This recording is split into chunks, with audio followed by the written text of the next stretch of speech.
أنا تو مقارنة بالمغرب نشوف المغرب رغم الانتصار مثلا 2-0 ربح 2-1 النيجر 2-1 و2-1 في الدقائق الاخرانيه. ابراهيم دياز دائما قال الامام متالق. ابراهيم دياز لاعب ريال مدريد خدرواتي ولا غوشي ابراهيم دياز؟ غوشي شاتها باليمين بيناتي يشوت باليمين يشوت كيما عثمان ديمبلي. البارح وليد الركراكي كان عنده تصريح قال انه سعيد بغضب الجمهور المغربي. قال هذا يثبت اننا اصبحنا منتخبا اكبر.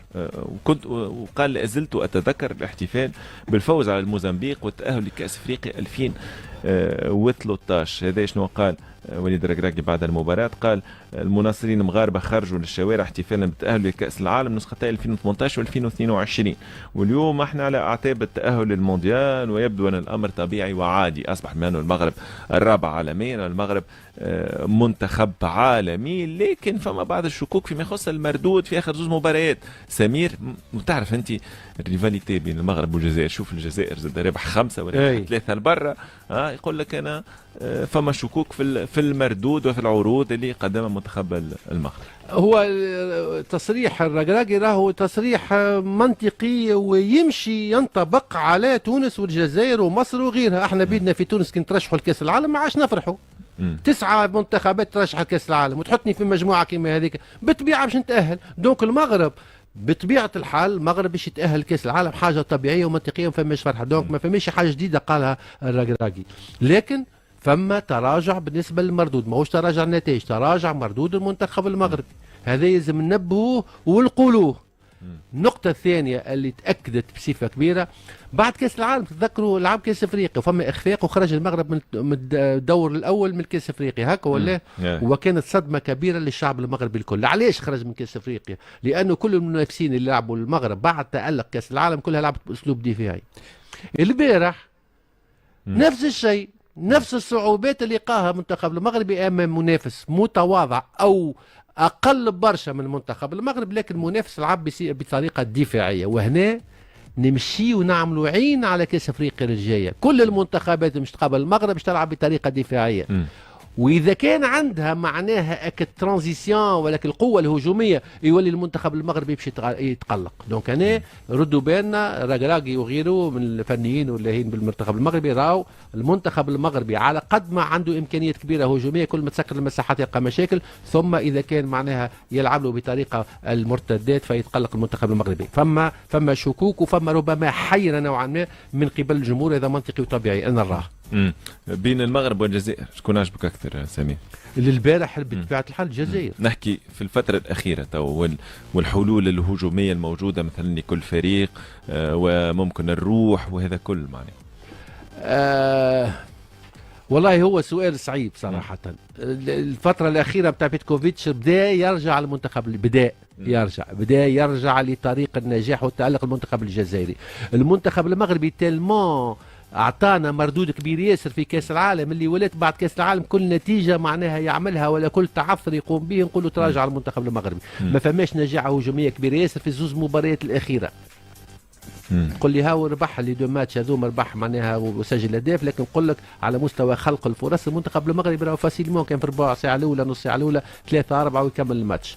دونك في الفترة الحالية فما نجاعة على مستوى المنتخب الجزائري، فما أكثر حماس المنتخب الجزائري صحيح، ولكن المنتخب المغربي بما عنده من إمكانيات بشرية كبيرة ياسر، حتى أنه بالنسبة للفرديات يتفوق على الجزائر إذا كان نقارنوا اللاعبين اللي يلعبوا حتى على البنك. لكن المنتخب الجزائري قاعد يستغل في إمكانيات كبيرة من المدرب نتاعو، قاعد يخرج في أحسن نسخة في كل ماتش، على عكس المنتخب المغربي اللي نوعا ما وهذا يراو به المنتخب المغربي قبل تقريبا 8 شهور من كاس افريقيا يتراجع المردود، فما تساؤلات وفما حيره، حاجه ايجابيه للمغرب على القاعه. وليد الركراكي حتى من خلال تصريحاته مس هكا بعض النقاط اللي لازم معالجتها. عبد الستار، بين المغرب والجزائر المنتخب ممكن اللي يعجبك اكثر حاليا؟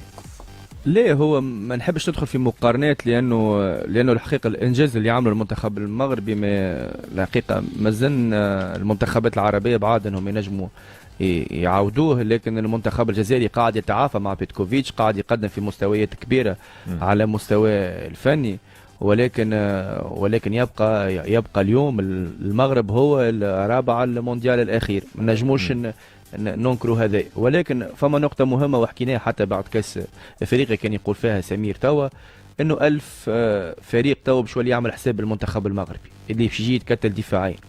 يلزمنا نذكروا انه المنتخب المغربي وصل رابع المونديال راه بتماسكه الدفاعي بالبلوك كيب نتاعو بالجو رياكسيون اللي لعبوا المنتخب المغربي ضد الفرق الكبيره، ضد اسبانيا والفرق الكبيره. دونك اليوم المنتخب المغربي باش يلقى روحه في وضعيه كما كان هو عاملها للمنتخبات الكبيره الاخرى. دونك مطالب الاخرين اللي انهزموا امام المغرب، معناتها وقت اللي اسبانيا ما تعديش المغرب راهو اسبانيا ما لقات مشاكل. معناها راهو اي فريق مهما تكون قوته في العالم ضد فريق متكتل دفاعيا راهو باش يلقى مشاكل، ما ينجمش يكون مباراه سهله. هنا فما دو فاكتور، النجاعه وقت اللي تلعب ضد فريق متكتل تجيك زوز ثلاثه فرص من الاول يدخلوك تسجلهم، يدخلوك في المباراة يسهلوا لك المباراة. ما تسجلش مع عامل الوقت راك تدخل في بريسيبيتاسيون، تدخل في برشا مشاكل وتخليك انك تلقى اللي راهو فيه تو في المنتخب المغربي اليوم. وقت اللي تلعب ضد النيجر اكيد انك انت باش تلقى مشاكل وقت اللي النيجر يسجل لك سوربالاريتي، ولكن بالرغم من هذا ترجع وتسجل ويعمل تغييرات ويسجل.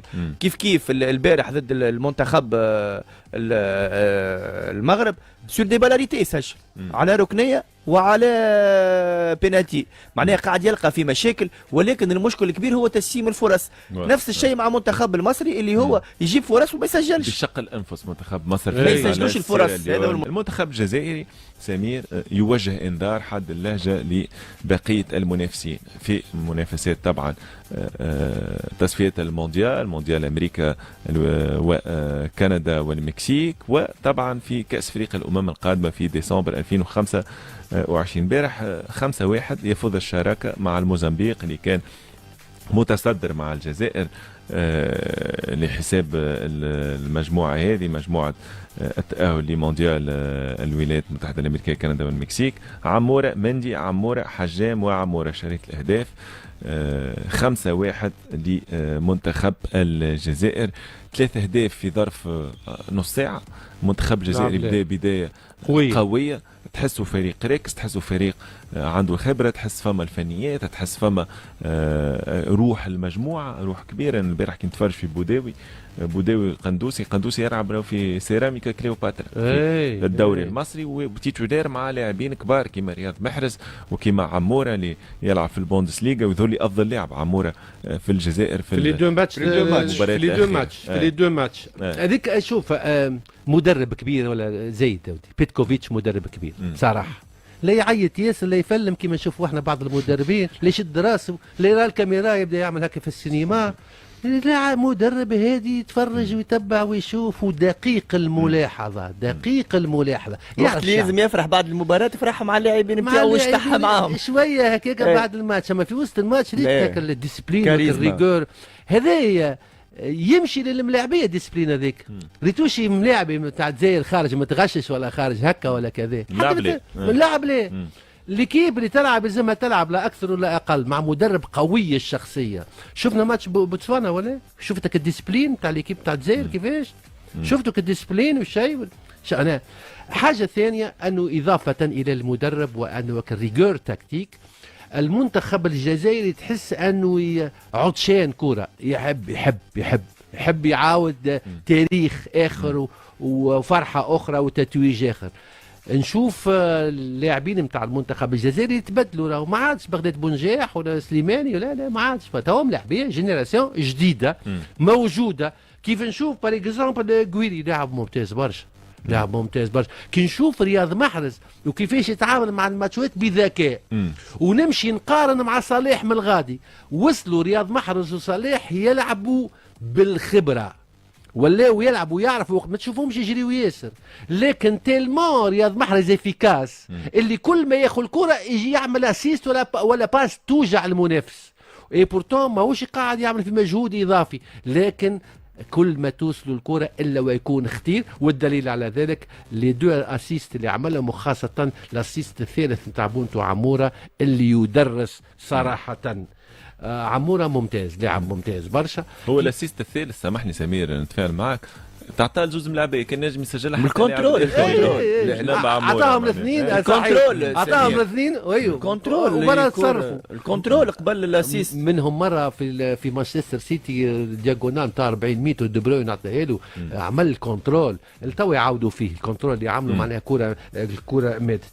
كي تشوف بلايلي وبالرحمه وعطال على البنك يدخل دقيقه 73 تفهم الجزائر شنو معناها في اللي يلعبوا الملاعبين اللي تلعب. ثم جلانزا قال كلمه مهمه مع المدرب هذايا، تلعب في سيراميكا، تلعب في القبائل، تلعب في الجزائر، تلعب بالبرة، تلعب في الريال. هذا كله ما يمشي بالنسبه لي هو المردود الفردي والجماعي ومتى تأقلم المجموعه. شفنا منتخب جزائري بدأ رغم الانتقادات في الماتش الاولى بيتكوفيتش بدا يخلي في بصمه ممتازه للمنتخب الجزائري. قبل الماتش راهو الماتش القمه هذايا الزوز متصدرين وشكون باش يربح 12 قبل الماتش. كي تشوف ال 30 دقيقه الاولى وبعد الماتش تشوف السكور نتاع 5 يوريك المنتخب الجزائري في الثنيه الصحيحه. من اهم النقاط ممكن في المباراه الحضور الجماهيري الرهيب. ماله تبعت شويه انا ما قبل المباراه في ظرف 3 سوايع وفات التذاكر على منصه كيما احنا عندنا منصه تذكرتي، عندهم منصه يقولون اسمها تذكرتي حاجه هكا في الجزائر. والتذاكر في ظرف قياسي في زمن قياسي الجماهير اقتنت كل التذاكر. ارقام عموري عبد الستار سجل 7 أهداف وصنع 4 في اخر 7 مقابلات. ارقام رهيبه للاعب عموره اللي نذكرك عبد الستار انه عموره من اكتشافات نبيل الكوكي في وفاق ستيف. والله شو نحكي على عموره، معناتها لاعب غير عادي. لابور اللي قاعد يعمل فيه مع المنتخب الجزائري وسورتو لي دو ديرني ماتش هذوما اللي عملهم الحقيقه احسن لاعب ورجل مباراه في زوز مباريات.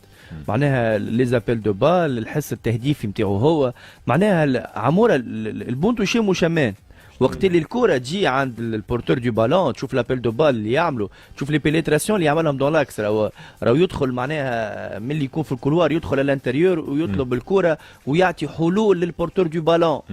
ماهوش بالساهل. تشوف حتى الهدف اللي سجلوا لابيل اللي عملوا باش سجلوا في المباراه اللي فاتت نتاع بوتسوانا. معناها يقرا اللعب بطريقه كبيره ياسر. معناها لو بالون وقت اللي الكره جايه لصاحبه هو يعطي الحلول.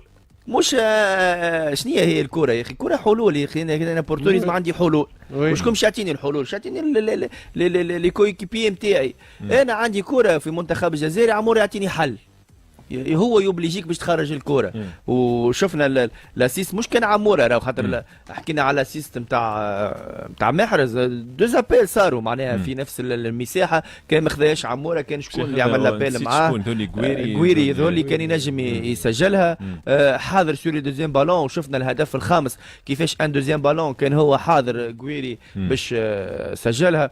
الجزائر وقت اللي تاخذ الكره تحس تزير اقوى من الادفرسير، يحسس الادفرسير بالقوه نتاعو، ما يخليكش تلعب معاه ند للند، ما يخليكش تاخذ معاه الكره، يبريف لو بالون الادفرسير دو بالون، ما يخليه ما يمسش الكره. لا بوزيسيون عنده هو 64 يظهر لي 36 لا بوزيسيون ما ياخذوش معاهم الكره. وزيد كيف لي كاليتي تكنيك اللي موجودين زاده يخليوك تعمل منتخب كيف هذايا افيك بيتكوفيتش اللي ما يكبر في عينه حتى حد. بيتكوفيتش كي خذا الجزائر ونحى محرز قائد الفريق، لو جوور معناها لا ستار نتاع كل العصور في الجزائر. هو لو الى حد الان لم يتم الافصاح على ما حدث بين بيتكوفيتش ومحرز، ويقال انه محرز حب يرتاح وطلب ممكن بعض الوقت اما هو وقت كلاسيه. اي ما هو كلاسيه ما عيطلوش كلاسيه وما كلموش. هو قال ديكلاراسيون محرز انه ميم با كلموا بيتكوفيتش. خرجوا اورليست وما كلموش. هو وقت قائد الفريق لاستار نمبر 1 وقت اللي البليلي قاعد خارج على الموضوع قال ما يلزمنيش في المنتخب. ذكرني بلومير تقريبا لومير.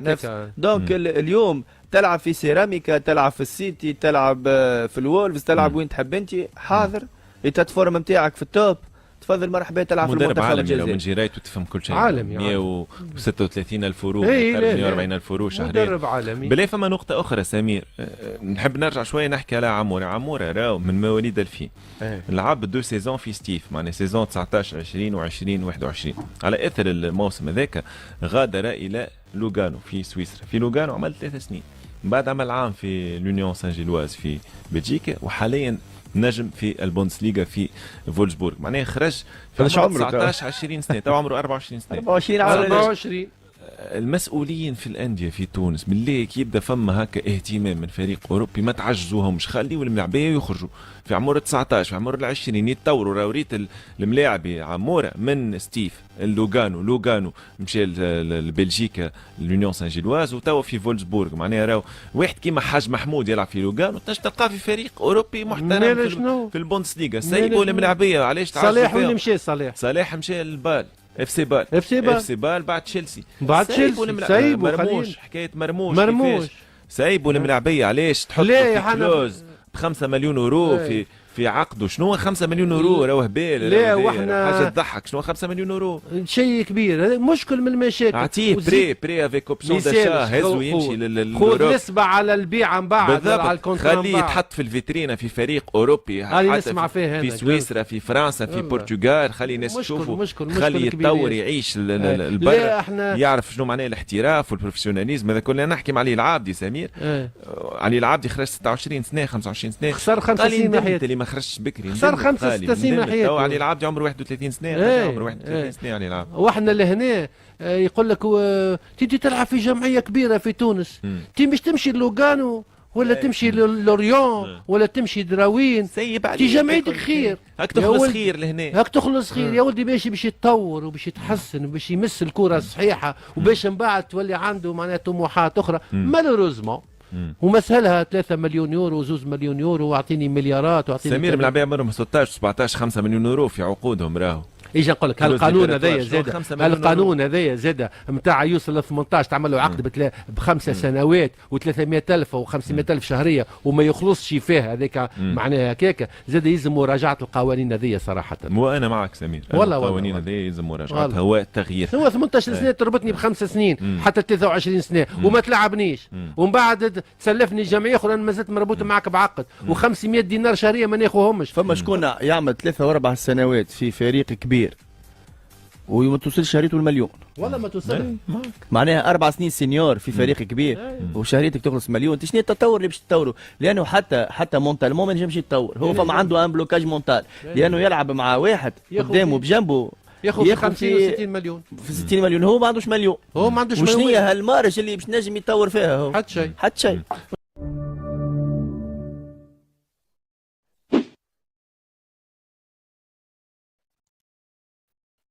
يستقبل المنتخب الجزائري ضيفه المنتخب الموزمبيقي، وذلك برسم الجولة السادسة من التصفيات الإفريقية المؤهلة لكأس العالم 2026.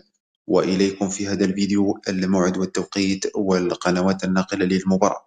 إذن سيستضيف المنتخب الجزائري ضيفه الموزمبيقي، وذلك اليوم الثلاثاء انطلاقا من الساعة 9 بتوقيت غرينتش، الساعة 12 بتوقيت مكة المكرمة. ويمكنكم مشاهدة اللقاء عبر قناة SCC السعودية. وسيسعى المنتخب الجزائري لفض الشراكة مع المنتخب الموزمبيقي، حيث يتساوى المنتخبين في العدد النقطي ب12 نقطة لكل منهما، مع أفضلية الجزائر والذي فاز على الموزمبيق في عقر داره. وسيسعى الخضر لتحقيق الانتصار وبلوغ النقطة 15 في صدارة المجموعة، حيث يرغب المنتخب الجزائري في العودة لكأس العالم والذي غاب عنه في آخر النسختين.